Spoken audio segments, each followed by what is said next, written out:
અને જેને બળતરા થાય છે ને એ બળતરા કરતા રહે। આ ડ્રગ્સ અને દારૂના રવાડે છોકરા ચડી ગયા છે। સ્ત્રીઓ માટેનો જ આ ફાયદો છે કે ભાઈએ જે પટ્ટા ઉતારવાની વાત કરી એમનું ખાલી એટલું જ કહેવાનું છે કે તમારી રહેમ નજર જે આ બધું ચાલી રહ્યું છે જો પોલીસને ખબર ન હોય।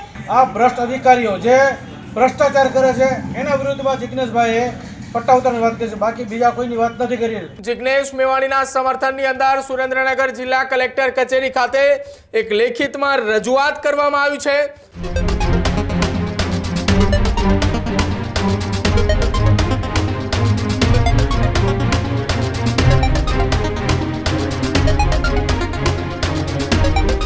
સમગ્ર રાજ્યની અંદર એક તરફ જિગ્નેશ મેવાણીના સમર્થનની અંદર લોકોએ રસ્તા ઉપર ઉતરી રહ્યા છે, બીજી તરફ જિગ્નેશ મેવાણીના વિરોધમાં પોલીસ પરિવાર એ સામે આક્રોશ એ જોવા મળી રહ્યો છે।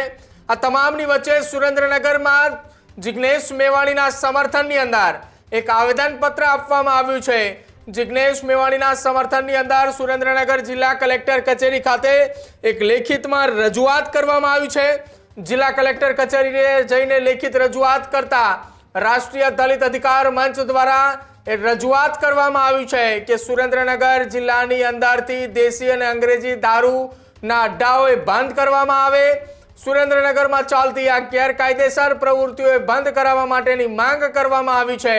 ડ્રગ્સ જેવી અસામાજિક પ્રવૃત્તિઓને બંધ કરાવવા માટેની માંગ કરવામાં આવી છે અને સાથે જ સુરેન્દ્રનગરના એ રાષ્ટ્રીય દલિત અધિકાર મંચ દ્વારા જે લેખિતમાં રજૂઆત કરવામાં આવી છે જેમાં જિગ્નેશ મેવાણીના સમર્થનમાં મહિલાઓ પણ મેદાને આવી છે। મહિલાઓએ પણ આક્રમકતાથી રજૂઆત કરી છે। એક તરફ જિગ્નેશ મેવાણીએ પોલીસની સામે નિવેદન આપતાને લઈ પોલીસ પરિવારનો એ આક્રમક અંદાજની અંદર વિરોધ જોવા મળી રહ્યો છે। પોલીસ પરિવારના વિરોધ વચ્ચે જિગ્નેશ મેવાણીના સમર્થનની અંદર કેટલાક જિલ્લા અને શહેરોની અંદર લોકોએ રસ્તાઓ વચ્ચે ઉતરી રહ્યા છે। દેશી દારૂના અડ્ડા, અંગ્રેજી દારૂના એ અડ્ડાઓ જે ચાલી રહ્યા છે તેને બંધ કરવા માટે જિગ્નેશ મેવાણીના સમર્થનમાં એક બાદ એક જગ્યા ઉપર આવેદનપત્રો આપવામાં આવી રહ્યા છે। કોંગ્રેસની એ આખી સમિતિએ પણ મેદાને છે। સુરત હોય, અમરેલી હોય, રાજકોટ હોય, આ તમામ જગ્યા ઉપર જિલ્લા કલેક્ટર કચેરી ખાતે જઈને રૂબરૂ આવેદનપત્ર પણ કોંગ્રેસના દિગ્ગજ નેતાઓ આપી રહ્યા છે। સતત અમિત ચાવડાએ કોંગ્રેસની જન આક્રોશ યાત્રાની અંદર પણ જિગ્નેશ મેવાણીના સમર્થનની અંદર અવાજ ઉઠાવી રહ્યા છે। કોંગ્રેસના સાંસદ ગેનીબેન ઠાકોર, કોંગ્રેસના બનાસકાંઠા જિલ્લા પ્રમુખ ગુલાબસિંહ રાજપૂત સહિતના નેતાઓએ આવેદનપત્ર પણ આપી ચૂક્યા છે।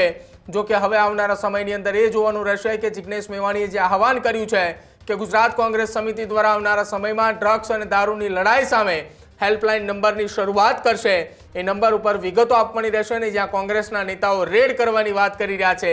આ તમામની વચ્ચે જિગ્નેશ મેવાણીના સમર્થનની અંદર સુરેન્દ્રનગર જિલ્લાની જે મહિલાઓ અને યુવાનો જે મેદાને આવ્યા છે તેમને પણ કહ્યું કે જે આ સામાજિક પ્રવૃત્તિઓ ચાલવા દે છે તેમના પટ્ટા જરૂર ઉતરવા જોઈએ। સાંભળો સુરેન્દ્રનગરના દલિત અધિકાર મંચ દ્વારા જે કલેક્ટરને આવેદનપત્ર આપવામાં આવ્યું છે। આવેદનપત્ર બાદ મહિલાઓએ અને આ તમામે લોકો જે આવેદનપત્ર આપવા માટે પહોંચ્યા હતા તેમના દ્વારા શું કંઈ કહેવામાં આવ્યું એ પણ વાવ અને થરાદમાં જે દારૂબંધી અને પોલીસના પટ્ટા ઉતારવાની વાત કરે છે, કયા પોલીસના કે જે ભ્રષ્ટ છે એના પટ્ટા ઉતારવાની વાત કરે છે। ખરેખર આખા ગુજરાતમાં, આ ગાંધીના ગુજરાતમાં આ ભ્રષ્ટ અધિકારીઓ જે ભ્રષ્ટાચાર કરે છે એના વિરુદ્ધમાં જિગ્નેશભાઈએ પટ્ટા ઉતારવાની વાત કરી છે, બાકી બીજા કોઈની વાત નથી કરી। અને નૈતિકતાવાળા જે પોલીસ અધિકારી છે એની કોઈ વાત છે નહીં આમાં। બીજું કે આખા ગુજરાતમાં 33 જિલ્લામાં આજ રોજ આવેદનપત્ર આપવાનું કારણ શું છે? આખા જિલ્લામાં 33 જિલ્લામાં દારૂબંધી થાય, ડ્રગ્સબંધી થાય। આ ડ્રગ્સ અને દારૂના રવાડે છોકરા ચડી ગયા છે અને કેટલાની જિંદગી બરબાદ થઈ ગઈ છે। એની માટે આવેદનપત્ર કલેક્ટર સાહેબને દેવા આવ્યા છે। નહીં બંધ થાય તો શું રણનીતિ રહેશે? રણનીતિ આગળની અમારા નેતાજી કરશું અમે જિગ્નેશભાઈના સાનિધ્ય નીચે। જિગ્નેશભાઈ જે ઝંડો ઉપાડ્યો છે કે સમાજને સુધારવા માટે ખરેખર આ વ્યાજબી છે અને જેને બળતરા થાય છે ને એ બળતરા કરતા રહે, પણ સત્ય શું છે ને એના વ્યૂ એના ફેસબુકમાં એના ઇન્સ્ટાગ્રામમાં જોવે તો ખ્યાલ પડે ખરેખર એના કોમેન્ટ કેવા આવે છે અને સારી એવી કામગીરી કરે છે। એની માટે સરકારને સમર્થન આપવું જોઈએ। આ તો સરકાર અમુકની બીજાને પોલીસને આગળ કરી અને વિરોધ કરાવે છે, એ વ્યાજબી નથી।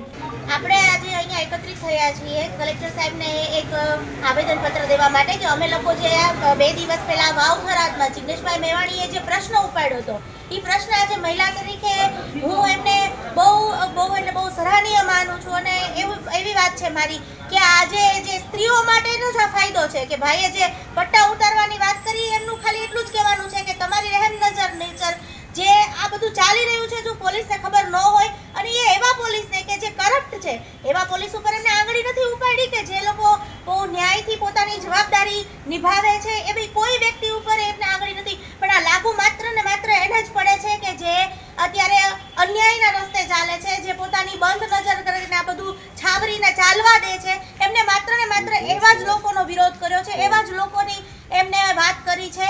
બસ મારું એમને સમર્થન છે અને આજે સમર્થનના ભાગરૂપે એમને સાથ દેવા માટે અમે કલેક્ટરશ્રીને આવેદનપત્ર દેવા માટે. ક્યાં ક્યાં દારૂ મળે, તમે રજૂઆત કરવા આવ્યા છો? દારૂ તો અમને એવા સમાચાર છે કે ભાઈ વઢવાણમાં પણ ઘણી જગ્યાએ, અમારા જ જિલ્લામાં ઘણી જગ્યાએ મળે છે, મારા જ ગામમાં ઘણી જગ્યાએ જાહેરમાં ખુલ્લેઆમ દારૂનું વેચાણ થાય છે, પણ એ પણ એમની જે છત્રછાયા છે એમની નીચે થઈ રહ્યું છે.